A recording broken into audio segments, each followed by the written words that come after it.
mga boss. Yan yung aking alma mater. Sa likod to dati, dito ako dumadaan.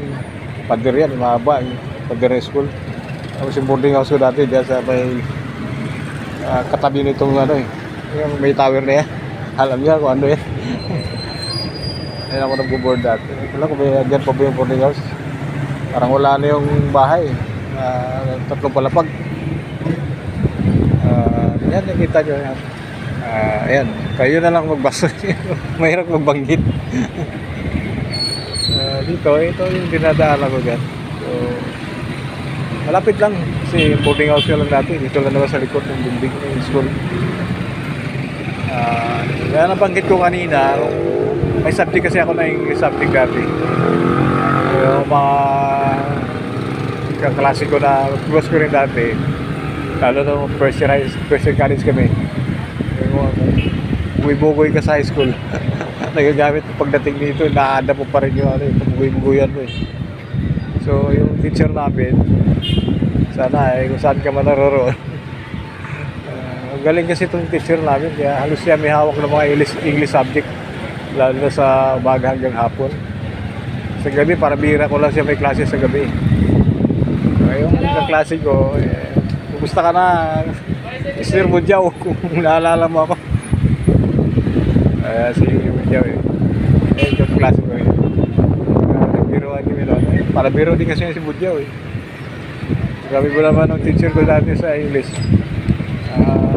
Si Mrs. Bunggol to pala yung apelido, no? Siyempre, English speaking eh. Dahil English subject ka eh. Tinatawag niya si ano, yung kaklase ko, Mr. Budyaw, what are you doing yesterday? Anong ginagawa mo kahapon? Dahil English subject ka, English din yung sagot niya.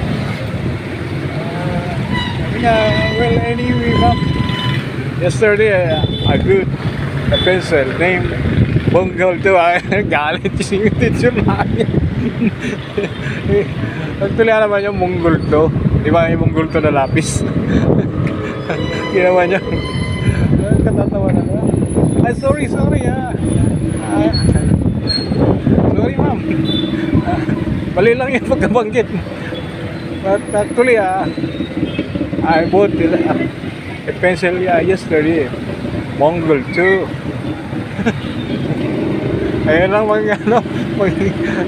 ngayon lang mag-adjust sa aking English mga mas kasi matagal na panahon. Hindi ko na nagagamit. Hindi okay na yun, tawanan niyo mga estudyante. Siyempre wala magawa si teacher namin. Ano lang naman, nagsuri naman eh, kasi klase kong Budyaw eh. Taga ano yan, taga Bula yun eh. Si Budyaw. Naalala mo pa ba ako, Mr. Budyaw? Diba? Siyempre, medyo may gano'n tayo, mag-60 na tayo, next month.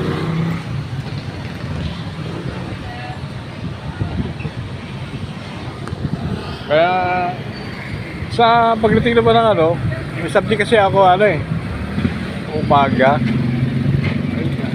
Sa ano naman yun, Filipino subject ko naman yun. Mr. Pagaduan pa yung aking ano, teacher dati sa Filipino. Galing, excellent lang yung grado ko sa kanya kasi kay Mr. Pagaduan. Ngayon, yung isang ko kaklase na siyempre, sabi ko ngayon, galing ka sa high school, pag-graduate ko na high school, dala-dala mo pa rin kabuguyan mo ba sa eskwelahan, lumipat ka na mag-college ka na. Yun si ano, Filipino subject eh. Ang pangalan noon, si naalala mo pa ba ako? Mr. Bation Ismail. Shout out sa'yo, Mr. Ismail Bation. Baka nagturo ka na rin ngayon. Ngayon, siyempre, katatawanan lang. Introduce ka sa iyong sarili. Please introduce yourself.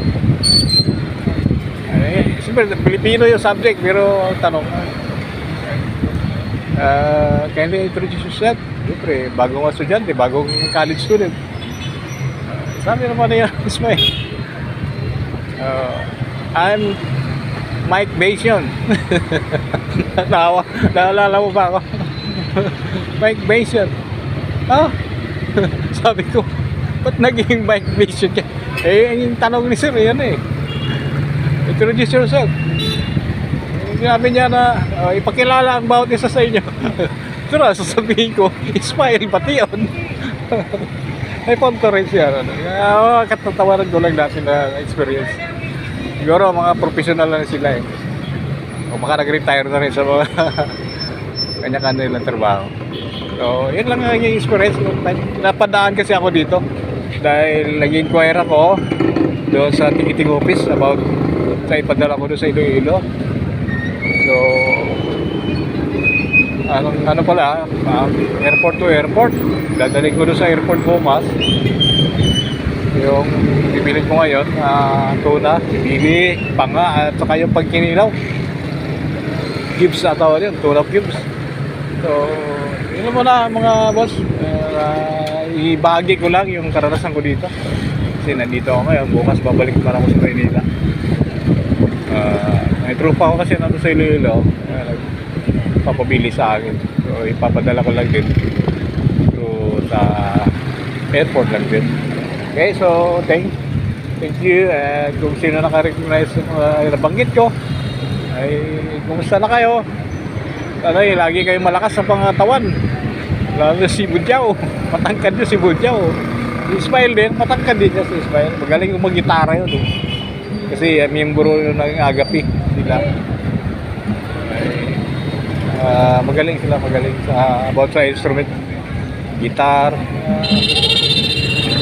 Sana nasa mabuti kayong kalagayan, mga tropa ko dati sa college. Wala recognize nyo pa, may edad na ako, matanda na ako. So bye bye and God bless everyone.